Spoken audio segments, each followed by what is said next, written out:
lot of time patients need a breast lift, but they don't really know that that's what they need. There are a lot of women out there that as they age or after pregnancy, they lose the fullness in the top part of their breasts.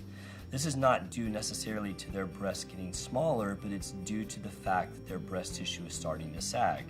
If they go to a plastic surgeon who doesn't identify that, a lot of times they'll end up with a breast augmentation, at which point they will have a fuller breast, but it's oftentimes larger than they wanted, in addition to the fact that the breast tissue will sag off of it a bit.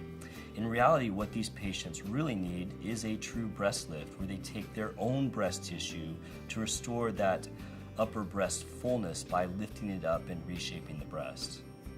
If there's one thing I could tell patients who are seeking out a breast lift, it would be to find a surgeon who does a short scar breast lift. The classic anchor style incision pattern is still the most used breast lift pattern in the United States. However, it is not the best. The short scar breast lifts are more new than the classic style, but they accomplish the same results with half the scar.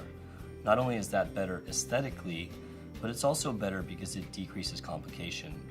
When I trained in plastic surgery, I was trained to do the classic anchor style, but when I did my breast and body fellowship, that's where I would learn to do these short scar breast lifts.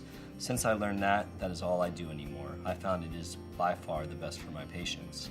So basically, the anchor type scar gives you the scar all the way across the bottom of the breast, in addition to the scar around the areola and the drop down scar. With a short scar breast lift, you get about half the scar. You get the scar around the areola, and you get just the drop down without the very large horizontal incision at the base of the breast. This is a good thing, not just aesthetically because it's less scar, but also because that T pattern at the bottom of the breast oftentimes does have problems healing. If you or someone you know is in search of a high-quality plastic surgeon, call our office today.